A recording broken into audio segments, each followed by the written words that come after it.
Good morning and a very warm welcome. This is the Breakfast Rundown on TV1. I'm Therunee Karunaratne. We're coming to you live and direct from our Newsfirst studios here in Colombo. Well, today the much anticipated 2025 budget will be presented to Parliament by President Karunaratne. And another reason for this budget to be very special and one that the entire country is looking forward to is that this is the first budget of the newly appointed National People's Power government. Now, this morning on the Breakfast Rundown, we have a comprehensive report on this story, as well as this morning's top local and international news items. You can stay tuned with us for the news in detail. Let's move on to the top local news item this morning, which is of course concerning the 2025 budget. The second reading of the appropriation bill, also known as the budget speech, is scheduled to take place in Parliament today. President Karunaratne, in his capacity as the Minister of Finance, will present the 79th budget of Sri Lanka to the Parliament. The 2025 budget will be presented to Parliament at 10:30 a.m. today. The government has projected a total expenditure of 4.218 trillion rupees for the financial year 2025. This marks a reduction of 2.76 trillion rupees compared to the previous year, as the 2024 government expenditure was recorded at 6.978 trillion rupees. The second reading debate is scheduled to be held for 7 days from the 18th of February to the 25th. Thereafter, the vote on the second reading of the bill will be held on the 25th of February at 6 p.m. The committee stage debate on the appropriation bill is scheduled to be held for 19 days, including 4 Saturdays from the 27th of February to the 21st of March. The vote on the third reading of the appropriation bill is scheduled to be held for the 21st of March at 6 p.m. The vote on the third reading of the appropriation bill thereafter will be held on the 21st of March at 6 p.m. The appropriation bill for the financial year 2025 was presented to Parliament in its first reading on the 9th of January. Meanwhile, President Karunaratne went through the final 2025 budget yesterday at the Presidential Secretariat. Meanwhile, Prime Minister Dr. Therunee says that the plan to develop the country will be revealed through the budget speech that will be presented today by President Karunaratne. She made this statement at a public meeting that was held in Mulathu. Prime Minister Amarasuriya said that the 2025 budget ensures that development is spread equally across all parts of the island and that every citizen of Sri Lanka will benefit from it. She went on to note that the government is committed to building a country where all citizens can live without fear, and not just urban areas or a small group of the population are entitled to development. The Prime Minister added that the government is also committed to building an administration that pays attention to the voice of the general public. She went on to note that a top priority of the government is to eradicate rural poverty, affirming the importance of developing the agricultural and fisheries industries in Sri Lanka. Prime Minister Dr. Therunee said that the launch of new initiatives is crucial to ensure that this happens smoothly. She also mentioned that the 2025 budget that is set to be presented to Parliament today by President Karunaratne will provide a detailed and comprehensive roadmap for the government's development plans for the country.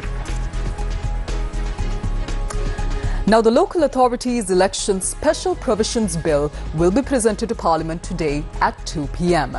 This is to get the second and third clauses passed by a special parliamentary majority. The Supreme Court ruled last Friday that 2 clauses of the Local Authorities Election Special Provisions Bill must be passed by a 2/3 special majority in Parliament. The Supreme Court concluded that clauses 2 and 3 of the bill are inconsistent with Article 12(1) of the Constitution and therefore must be passed by a special majority vote in accordance with Article 84(2) of the Constitution of Sri Lanka. Clause 2 empowers the cancellation of nominations called for the local government election that was scheduled to be held on the 9th of March 2023.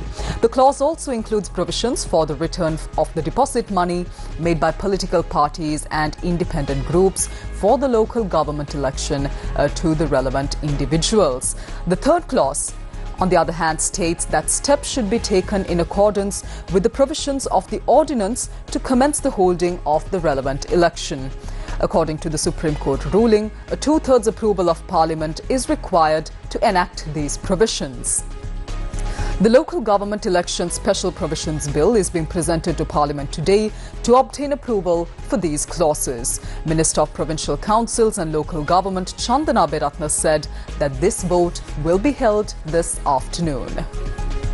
Well, let's move on to more news now. Indian Minister of External Affairs Dr. S. Jaishankar met with Sri Lankan Minister of Foreign Affairs Vijay Herath on the sidelines of the 8th Indian Ocean Conference. Posting on X, the Indian Minister of External Affairs said that they assessed the wide-ranging cooperation between the two countries during these bilateral talks. He went on to affirm India's commitment to the economic recovery and progress of Sri Lanka.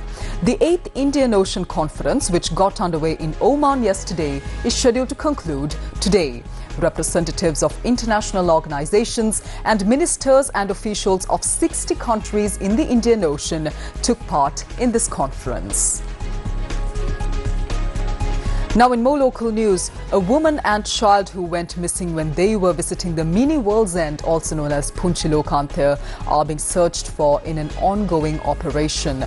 This joint operation is being carried out by the Sri Lanka Army and the Sri Lanka Police. Family members were with them when they went missing yesterday afternoon in Riverston. The missing persons are a 58-year-old woman and a 13-year-old child. They are residents of Polonnaruwa. On to the weather update this morning. The Met Department says that a few showers may occur in the Uva province and in the Batiklo, Ampara and Hambantota districts. Showers or thunder showers may occur at a few places in the Gaul, Mathura, Kalutara and Ratnapura districts during the evening or night. Mainly dry weather will prevail over the other parts of the island. A cold weather can also be expected in the northern, north-central provinces and in the Trincomalee district during the morning. Misty conditions can be expected at some places in the western, Sabaragamuwa and central provinces and in the Badulla district during the morning. Let's also move on to the marine weather update now. Showers or thunder showers may occur at a few places in the sea areas of the coast extending from Batiklo to Gaul via Potuvil and Hambantota. Mainly fair weather will prevail over other areas around the island. The sea areas of the coast extending from Colombo to Mana via Putlam and from Mathura to Potuvil via Hambantota will be fairly rough at times.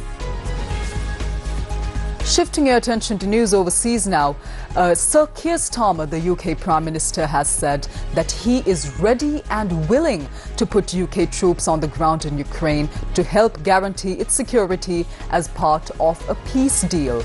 Writing in the Daily Telegraph, the UK Prime Minister said securing a lasting peace in Ukraine was essential if they were to deter Putin from further aggression in the future. Before attending an emergency summit with European leaders in Paris on Monday, Sir Keir Starmer said the UK was prepared to contribute to security guarantees to Ukraine by, quote, putting our own troops on the ground if necessary. He wrote, and I quote, I do not say that lightly. I feel very deeply the responsibility that comes with potentially putting British servicemen and women in harm's way. But any role in helping to guarantee Ukraine's security is helping to guarantee the security of our continent and the security of this country, unquote. UK troops could be deployed alongside soldiers from other European nations alongside the border between Ukraine-held and Russian-held territory. Sir Keir Starmer's announcement comes after the former head of the army, Lord Tannatt, told the BBC the UK military was so run down it could not lead any future peacekeeping mission in Ukraine. The Prime Minister had previously only hinted that British troops could be involved in safeguarding Ukraine after a ceasefire.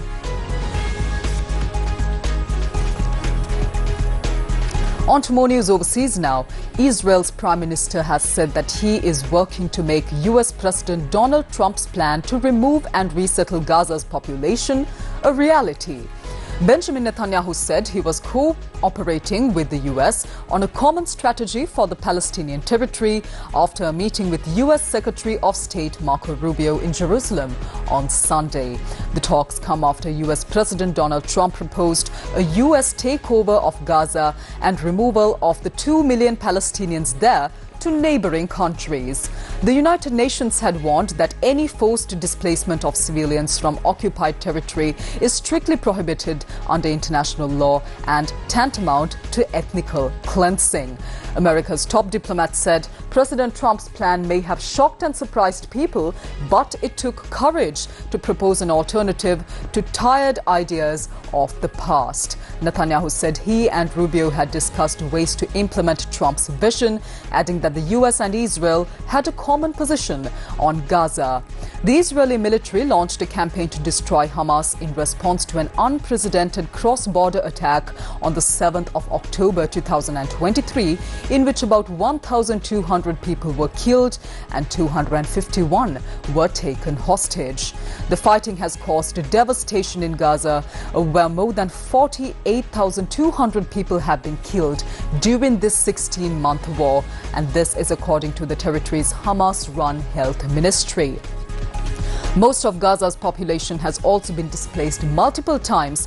Almost 70% of buildings are estimated to be damaged or destroyed, and healthcare, water, sanitation and hygiene systems have collapsed, and there are shortages of food, fuel, medicine and shelter.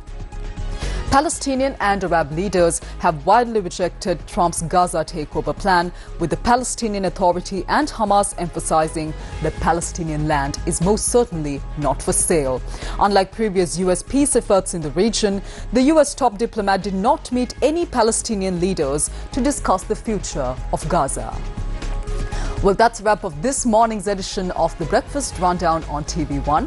I'm Therunee Karunaratne. Do join us once again tomorrow at 7 a.m. right here on TV1 for more of the very latest from here at home and around the world. As always, take care. Have a wonderful day ahead.